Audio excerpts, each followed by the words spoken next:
چور ہیرا پیش کر کے پیچھے ہٹا تو سلطان نے محافظ خزانہ کی طرف نگاہ کی۔ خوف سے اس کا رنگ زرد ہو گیا، چہرے پر ہوائیاں اڑ رہی تھیں۔ سلطان نے سپاہیوں کو اشارہ کرتے ہوئے کہا، گرفتار کر لو اسے اور لے جا کر قید خانے میں ڈال دو۔ سپاہی فوراً آگے بڑھا اور محافظ خزانہ کو گرفتار کر کے لے گئے۔ تمام اہل دربار حیرت سے یہ تماشا دیکھ رہے تھے۔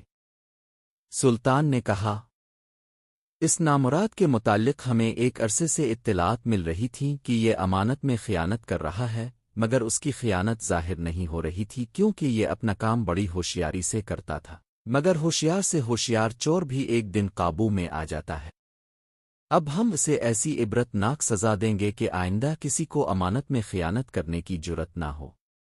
یہ کہہ کر سلطان نے چوروں کی طرف دیکھا اور ابھی کچھ کہنے نہ پایا تھا کہ چوتھا چور، جس نے سلطان کو پہچان لیا تھا، اس نے آگے بڑھ کر عرض کیا، آلیجا، ہم چاروں کی خوبیاں تو اب پر ظاہر ہو گئیں، اب کے سر ہلانے کی دیر ہے۔ چور کی بات سن کر سلطان کو ہنسی آ گئی۔ اس نے وہ ہیرا جو ابھی تک اس کے ہاتھ میں تھا، اس کی طرف جوا بڑھاتے ہوئے کہا، لو یہ ہیرا اور وہ تمام مال بھی جو تمہارے پاس سے برآمد ہوا تھا۔ تم سب آزاد ہو اور جہاں جانا چاہو جا سکتے ہو۔ تم پر یہ نوازش اس لیے نہیں کی جا رہی کہ تمہاری وجہ سے ہم ایک بددیانت افسر کو پکڑنے میں کامیاب ہوئے ہیں، بلکہ ہم دنیا کو یہ بتانا چاہتے ہیں کہ امانت میں خیانت بہت بڑا جرم چوری ہے۔ چوروں کو معاف کیا جا سکتا ہے، مگر امانت میں خیانت چاہے وہ معمولی سی ہی کیوں نہ ہو معاف نہیں کی جا سکتی۔